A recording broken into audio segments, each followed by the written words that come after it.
everybody is talking about Lamar Jackson and this collusion possibly with the NFL. Seen Richard Sherman say something. A few people.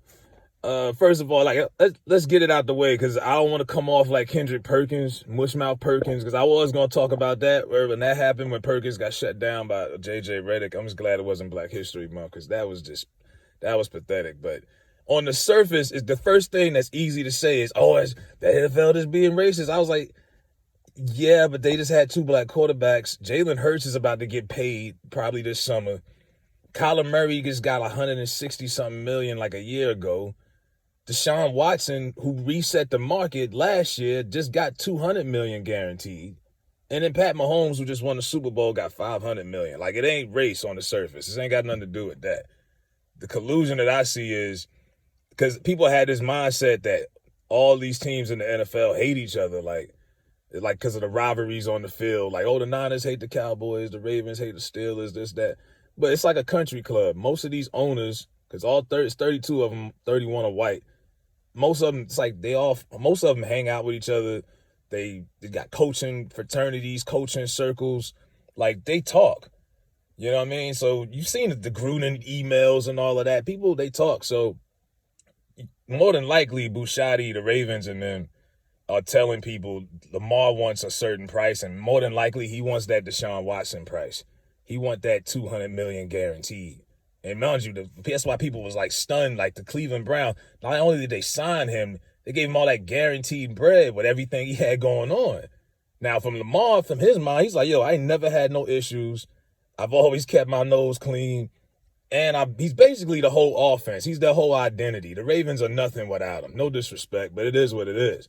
You know what I mean? You ain't going nowhere without him. They dedicated their whole offense around him. They went all the way in, brought in Greg Roman, all of that, but they never elevated it anywhere.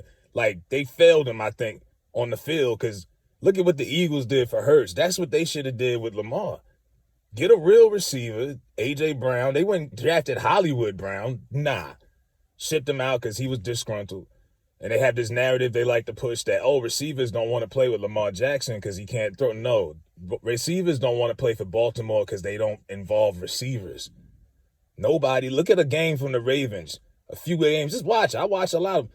They don't really do anything with their receivers. Like, the most featured players is Mark Andrews. Your tight end is your number one option. If it ain't Kelsey or Gronk, you ain't winning nothing really with that. It's your tight end is your number one option. So it's like, look at what the Eagles did for Hurts. That's what they could have did with Lamar. Instead, they went all in on that RPO stuff. Just run Lamar through the ground. Then he gets hurt, misses some games, and they act like he's missed like 2 years worth of football. I was like, no, like Watson was out 2 years and got paid. Nothing against him. I defended him on this channel for that. But Lamar hasn't missed as many games as they make it seem. And then people make, oh, well, he didn't play in that playoff game. Well, they didn't pay him. They didn't pay him. And if the Ravens would have paid him before all that Watson stuff happened, before Watson set the market, you probably wouldn't have had to pay as much. You probably wouldn't have demanded that. Because at that point, I think Murray had the highest demand. And shout out to Geno Smith, who I used to clown. Geno Smith was the comeback player of the year. He just got paid. Geno Smith, black quarterback, he just got paid like 100 million, like what, 40 guaranteed? He was a backup 2 years ago. So that's on the surface. That's the Kendrick Perkins way of thinking. Like, oh man, nah, the Ravens just they doing him a little shicey. But then, like I say, Lamar's not doing himself no favors because this is the modern day. Him and his mom. His mom's his agent. Like most people who getting paid, these quarterbacks, like I'm naming, they got big agents like Drew Rosenhaus and some of these big guys that really represent these players that get real bread. His mother is his manager, his agent. So they're like the modern Tasha Mack and Malik Wright. You know what I mean? Like from the game. You know what I'm saying? Like Mama Doo is in the meetings with him negotiating with these owners. And I'm like, we all love moms, but you might need somebody who really know what they doing that can really get in there. Because, like, he should have been got paid.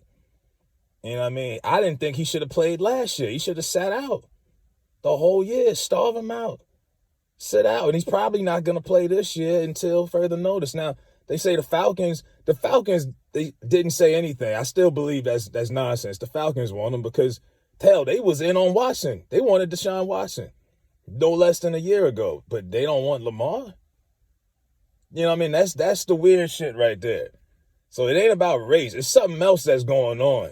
You know what I mean? But I think Mom Dukes ain't really, I don't know. That's just me. You know what I mean? I think you need to get some real muscle in there.